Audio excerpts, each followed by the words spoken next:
Well guys, we're back again. Because if there's one thing that's always consistent in life, it's JoJo Siwa doing something ridiculous. And this time, she took it up a notch, with a personal offer just for us. Let me make a proposal here. You, me, this summer. No thanks, JoJo. But should we be scared? Honestly, I'm not sure. Bro, I'm gonna walk you through all the JoJo chaos. But there's one part toward the end of the video that's seriously disturbing. If you care about kids, don't skip it. Bro, then she went on TikTok to announce that she's dropping VIP concert tickets for over $900. Hey, TikTok!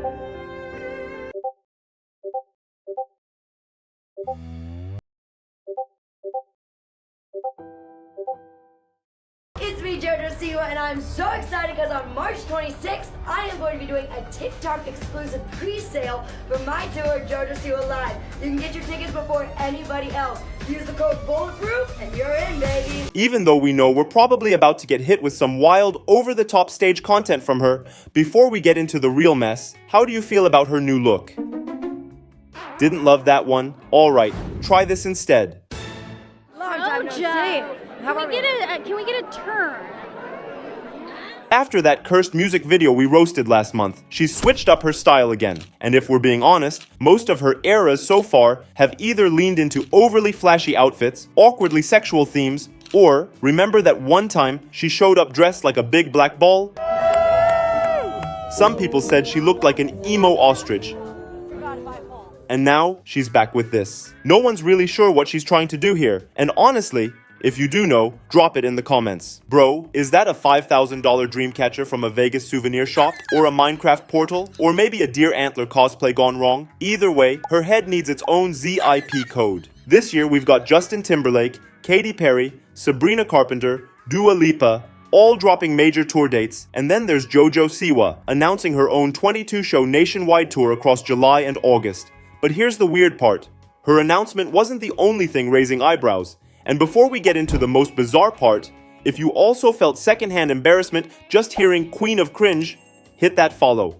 JoJo's upcoming tour announced VIP passes priced at $900. Bro, no sane person is dropping that kind of money on anything JoJo related. She put together a list of 13 so-called benefits. But let's be real, half of them feel like filler, just to make the package look legit. It gives off classic scam energy, like one of those fake sites that try to sell you exclusive perks that mean absolutely nothing. This part says you can watch the show from a designated audience area of your choice. I mean, if I'm paying $944 for a concert, let me sit wherever I want. Hell, let me sit on the stage. Look at this one, pre-show meet and greet and photo opportunity with JoJo in front of the VIP backdrop. Like, if I'm paying nearly $1,000, the least I should get is a selfie. Here's another one, pre-show merchandise shopping opportunity. Like, bro, you've already dropped a ridiculous amount of money. Now they want you to spend even more once you're inside? Another one says, exclusive autographed JoJo memorabilia worn during the show. Like, are we talking about sweaty stage clothes here? Because that's literally how I read it. There's even a Q&A session listed as one of the highlights of the whole thing. And honestly, if I had that ticket, I already know exactly what I'd ask. Why push so much sexual imagery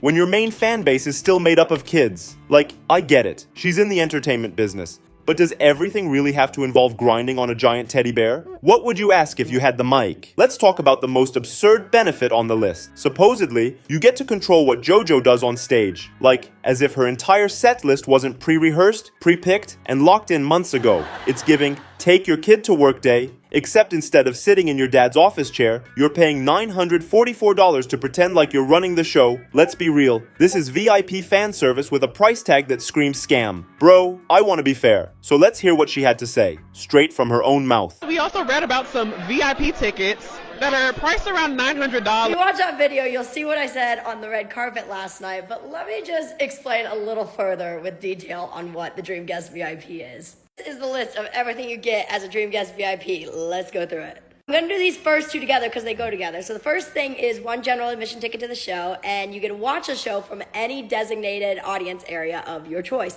So this literally means you can be anywhere in the venue that you prefer. Some people like the back, some people like the front, some people like the side. Wherever you want, we're going to stanchion off a little area just for you to have. Okay, exclusive invitation to JoJo's live show setup before the Q&A and sound check with JoJo.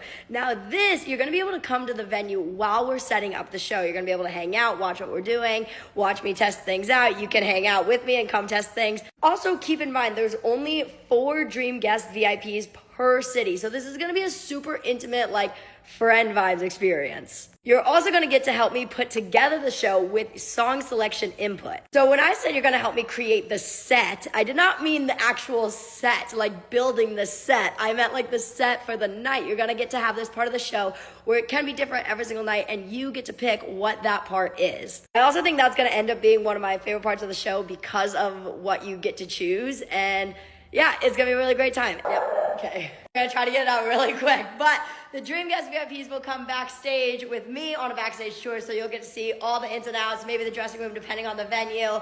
It's going to be really cool. You're going to get to hang out, probably order pizza together. I've been saying that a lot. Clearly, I think I just want some pizza, right? Bro, I get it. Some fans just want to meet their idol for a day. They've got the money. And in a world that worships flex culture, it's not even surprising. We live in a society that consumes everything fast and loud. So yeah, dropping nearly $1,000 for an exclusive hangout might make sense to some. But here's the problem. That kind of money should at least come with real value. A couple selfies, a slice of pizza, and leaving with JoJo's sweaty stage vest? Nah, I'm good. And on top of that, it's not even for everyone. Only 3 or 4 fans get picked per city. So now it's like, if you're rich, you're in. If not, sorry. That's where it gets weird. You want to make fans feel seen? Run a giveaway. Let real fans win this. That would build actual loyalty. But charging $900 for a dream experience that only the wealthy can afford? That ain't it. Hey, I gotta tell you a secret. I'm going back on tour! Alright, now let's talk about what I teased at the beginning, the part that's actually disturbing. Recently, she showed up wearing a jacket that said, "Protect trans kids," and styled her hair like a rainbow, claiming to stand for children and turn it into a social cause. Let me be clear, no child is trans. That word belongs to the adult world. Kids are still figuring out who they are. And if we're talking about serious decisions like gender transitions, that's something to be considered when they're grown, not while they're still kids. Saying protect trans kids while also putting sexual content into your shows, music videos, and public persona makes no sense. You're not protecting anyone. You're encouraging something they're too young to understand. And you're doing it in front of millions of underage followers. And don't tell me she doesn't know. JoJo is fully aware of the contradictions. She knows what she's doing. Look, I don't care about your sexuality. That's your personal business. But when we're talking about children, it's different. Kids between 10 and 13 are highly impressionable. If you fill their feed with terms like trans, gay, or non-binary every day, it becomes a trend. It shapes them before they even know who they are. My problem is pushing these topics onto kids too young to process them. That's the danger. We need to protect kids, not expose them to stuff they're not ready for. That's why I make these videos fearlessly. If you feel the same way, like this video, share it, and hit follow. The more people see this, the more we can protect the next generation. Take care of your mind. See you in the next one.